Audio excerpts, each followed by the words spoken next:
Hey, good morning. This is Rich from Tennessee Homestead. How are you today? I didn't expect Maud to answer for us. Cows are up, so she thinks it's time to eat. So, she's just going to wait a bit. Anyway, put up that little video the other night, or probably this morning, about broody chickens and so forth. But I wanted to talk to folks about chickens. You hear so many people talk about their egg production going to heck in the wintertime. Now, don't get me wrong, I understand if you're in Michigan, prolonged cold, lack of any insects out there and so forth could probably make you lose production. But if you're in, the Midwestern, lower Midwestern area, I'd say from, St. Louis on south, you shouldn't be having production problems. Usually what we find with folks that are having production problems is that, they may be free-ranging their birds. She's not going to shut up, is she? They may be out there free-ranging birds during the spring, summer, fall. Wintertime, not as many bugs. They got to look a little harder. They got to work a little harder for it. And a lot of folks just, don't take into account noisy cows. Don't take into account that those chickens are going to be using a lot more protein during these cold months just to stay warm. So what you need to do is make sure that you got them on a good natural. I want to stress that. Be very careful with some of the feeds out there. They automatically assume that your birds need antibiotics and all kinds of medication mixed into their feed to keep them healthy. They don't, honestly. If a chicken gets sick, it's because the chicken got sick, not because it was, pharmaceutically handicapped. So try to keep your animals off of that sort of stuff. If it says medicated on the bag, hand it back to the guy and say, listen, no, my chickens aren't sick, sorry. I want non-GMO, non-medicated, organic feed. A little bit more spendy. If you shop around or go to especially these smaller feed stores, you can do a little arguing with them and get the pricing down. But you're going to have to do a little haggling. You're going to have to get in there and say, no, I'm not going to pay that price. And if you want business, then you're going to have to give a little bit here. So get a good feed. 16% protein minimum. We keep our birds on that all year long. Okay. Stay away from the lower 14% stuff. Yeah, it's cheaper. Well, yeah, it's good and cheap. But your birds aren't going to produce very well. Okay. We even had bought a cheaper brand of pelletized, and it was a national brand name. Okay, it wasn't like it was some kind of off brand, and we just used it to make up mash for them. And we noticed a big change in the birds. Several of them developed diarrhea and all sorts of stuff from it. So what you feed your birds is critically important.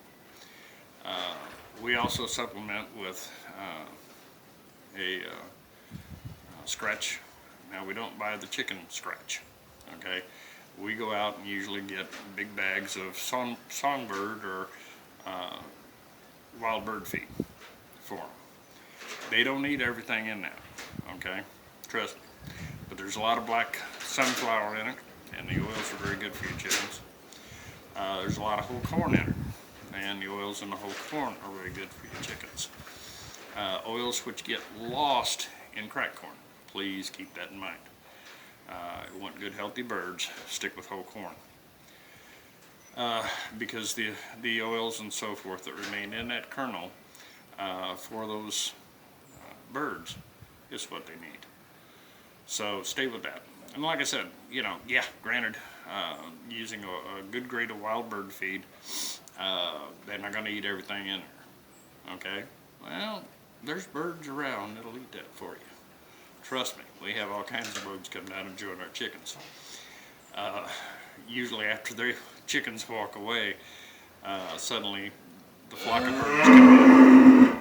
Maud, mind your manners.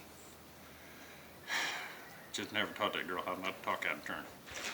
Anyway, good high quality feed, good scratch, you know, whole grain corn, things of this nature, and don't restrict feeding. Okay, you want those birds to have unlimited access to all the food they can cram down their little beaks. Okay, because in the wintertime they need it. And as long as you do those things, you'll see your egg production stays up. You'll still have good healthy chickens. You won't have any real issues with them. They will do well as far as their production. Short of an egg stealing dog we had running around here, you know, our egg production hadn't dropped off at all, other than what was donating to the pup. So, you know, pay attention to what you feed your birds. You don't need to go out and buy all these special treats and so forth. Yeah, I think mealworms is like a 20% protein. If you really have a flock that's deficient in protein, I guess you could feed them some of those to help boost that up, but you'd be better off getting them a good stable feed. One, it's a lot less money. But there are some folks out there who literally raise mealworms for their chickens. Something like that may or may not be financially feasible. I never really checked into the cost on it. But you know, there's good feeds out there available for your birds to keep them healthy and going. Here again, it's like with you know, I hammer this, and you're going to hear me continue to hammer it. A homestead, you need to really watch your cost, because your goal is to not necessarily make a lot of money off your homestead, but at least break even. You know, it is what you'd like to do. And if you get out there and go hog wild and pig crazy with what you're doing for your animals, that's not going to happen. You're going to be really, you know, down for the count. Don't do it. Use your head. It's a business. Treat it like one. You know, I'm not, you know, when I say it's a business, you're there to try to take care of your family, take care of your land, provide yourself maybe a little bit of income, and do what you enjoy. There's no reason you got to lose money in the process. Okay? And you can do it right. Okay? This is the emphasis. You can do it right and watch your cost. Okay? There's nothing wrong with being frugal. Okay? I got a pile of old barnwood over there that I picked up for nothing. I'm tearing down a barn, and especially now, here's the side story of that. Little Molly decided she was going to build herself a bunker underneath that barn I'm getting ready to tear down, and have her puppies over there. About 2 days ago. Heard them crying. Buddy was up pacing the floor above it when, you know, what's going on under this floor. And sure as heck, Molly had her puppies back in there, and she'd dug a deep hole and buried them in it, basically, which primarily to keep them warm. But there's no humanly possible way for anybody to get underneath there and get those pups out of there. So that's a project this weekend. I've got to take down 2 walls because they're nailed over the floorboards, so that I can get the floorboards up to get to those dogs and get them out of that barn. So I don't know how many puppies she's had. I don't know what they look like. I don't know anything about them. I know that they're alive. I know she's doing an excellent job watching them. She'll come out in the mornings because she knows I'm out here in the barn, and get a little feed and a little water and get her head petted, and she'll go over and sit between the 2 barns listening for those puppies when they wake up. well, let me tell you, as soon as they start whimpering a little bit, she's straight back underneath that barn and stays with them. So she's doing a good job as a mom, yeah, which doesn't surprise me. Molly has got to be, if you ever want to deal with a smart dog, Australian Shepherds are it.